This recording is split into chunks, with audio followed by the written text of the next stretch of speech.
संगठित सशक्त है, हमें एक होना होगा, हिंदुओं को एक करना ही हमारा इस वक्त मकसद है। जातियों क्षेत्रों में हम बटे हुए हैं, लेकिन अब कैसे एक साथ आना होगा, उनसे बातचीत की हमारे सहयोगी प्रकाश सिंह।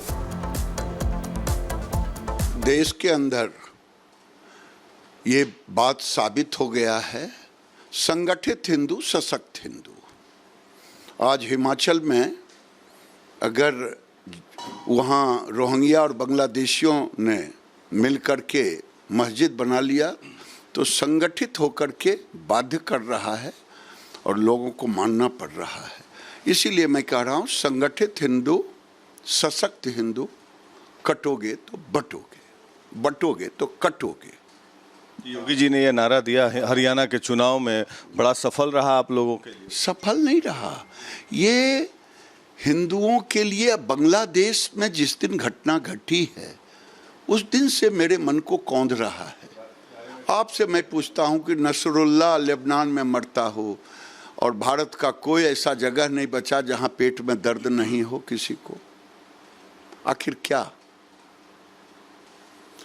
जब म्यांमार में होता है 2015-16 में, बॉम्बे में जुलूस निकलता है, हमारी बेटी, हमारा बेटा, हमारा भाई पाकिस्तान में कट गया, लुट गया, मंडपों से उठ गया। देश तो इसीलिए न बटा था। मुसलमानों के लिए पाकिस्तान बना और हिंदुओं के लिए हिंदुस्तान बना, लेकिन कांग्रेस की गलत नीतियों के कारण कुछ मुसलमानों को रख लिए तुष्टीकरण के लिए, और आज ऐसा तुष्टीकरण हुआ कि हमने तो इतने साल से कभी किसी तजिया पर पत्थर नहीं फेंका बल्कि सम्मिलित हुए। लेकिन आज बिहार के बिहार शरीफ में भी रामनवमी जुलूस निकालते हैं तो पथले चलता है, आज तलवार चलता है, आज गोलियां चलती है, आज कांवड़ यात्रा पे पत्थर चलता है यूपी के बरेली में। आखिर क्या इसी दिन के लिए हिंदुस्तान बना था कि हम अपना देवी दुर्गा की पूजा भी स्वतंत्र होकर के न करें? बांग्लादेश की घटना ने झकझोर दिया। पाकिस्तान में भी बड़े बड़े मकान थे, हिंदू थे, कौन कटे कौन मरे किसी को पता नहीं। बांग्लादेश में भी आज भारत के अंदर भी ये लोग खड़े करने की कोशिश कर रहे हैं। तो संगठित हिंदू सशक्त हिंदू। आप कह रहे हैं कि मुसलमानों के लिए पाकिस्तान बना, हिंदुओं के लिए हिंदुस्तान बना, लेकिन पाकिस्तान इस्लामिक स्टेट बना, हिंदुस्तान सेकुलर स्टेट बना। तो क्या आपको लगता है ये जो बयान आप दे रहे हैं कि बना, लेकिन हिंदुस्तान तो सेकुलर स्टेट बना? मुझे आज भी अपने पूर्वज तो हैं नहीं, लेकिन पूर्वजों से गलती हुई है ये बात मैं कहूँगा, या सोची समझी रणनीति के तहत हुआ। सेकुलरिज्म का मतलब केवल यही है, तुम पियो तो पुण्य, मैं पीऊं तो पाप।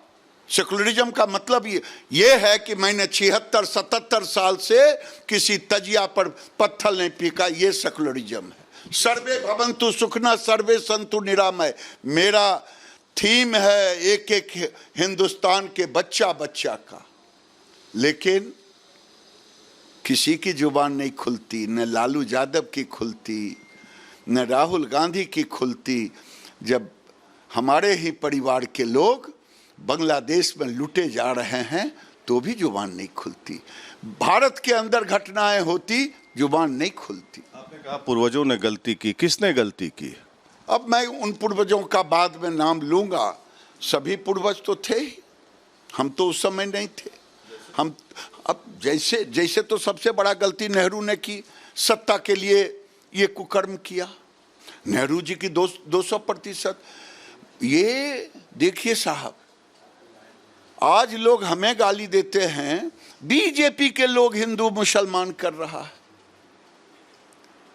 स्वामी श्रद्धानंद की हत्या 1926 के इर्द गिर्द हुआ। क्या मोदी जी पैदा लिए थे? अमित शाह पैदा लिए थे? जोगी जी पैदा लिए थे? नहीं लिए थे। आखिर उस समय से ये सोच रहे थे, गलती वहां हुई। तो आप जो यात्रा निकाल रहे हैं सीमांचल बेल्ट से पहले, तो आप वहां जाकर किस रूप में हिंदुओं को जगाने की कोशिश, क्या कहेंगे वहां पे? मैं चलूंगा, लेकिन आप कहेंगे क्या? मैं प्रार्थना करूंगा, सशक्त हिंदू, एकत्रित हिंदू, मजबूत हिंदू, यही कहूंगा। और क्या मंत्र पढ़े? और चलिए ना, कुछ मंत्र वहां के लिए भी रहने दीजिए ना, सब मंत्र यहीं बोल देंगे तो फिर काम कैसे चले।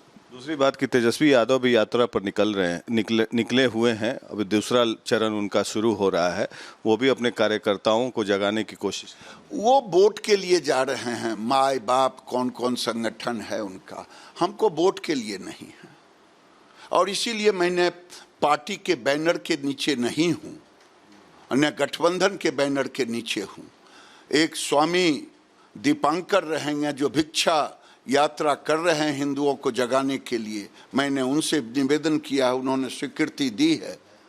और मैं रहूँगा संगठन में, इस्कॉन से प्रार्थना किया हूँ, धर्म जागरण से किया हूँ, विश्व हिंदू परिषद से, बजरंग दल से, जनसंख्या समाधान फाउंडेशन से, इन लोगों से किया। और इसी बीच अब खबर आपको हैदराबाद से बता देते हैं, जहां पर दुर्गा प्रतिमा तोड़ने को लेकर लगातार लोगों में गुस्सा और आक्रोश देखा जा रहा है। नामपल्ली इलाके में मूर्ति तोड़ी गई है, दुर्गा प्रतिमा में तोड़फोड़ की गई है। मूर्ति तोड़ने वाले की तलाश इस वक्त लगातार जारी है, लेकिन जिस तरीके से मूर्ति को खंडित किया गया है उसके बाद लोगों का गुस्सा यहां लाजमी है। और इस वारदात के बाद में पूरे इलाके में जो माहौल है वो पूरी तरीके से इस वक्त गर्म दिखाई दे रहा है। और लगातार जो लोग हैं वो प्रशासन से इसी बात की अपील कर रहे हैं कि जल्द से जल्द उस व्यक्ति को, उस आरोपी को तलाशा जाए जिसने मूर्ति तोड़ी।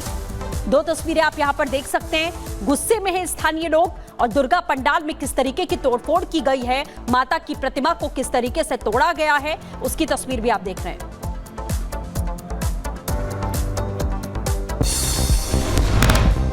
हैदराबाद के नामपल्ली प्रदर्शनी मैदान में कुछ शरारती लोगों ने देवी दुर्गा माता की मूर्ति को क्षतिग्रस्त कर दिया। नामपल्ली प्रदर्शनी सोसाइटी और कर्मचारियों की ओर से हर साल नवरात्र के मौके पर देवी दुर्गा की मूर्ति स्थापित की जाती है।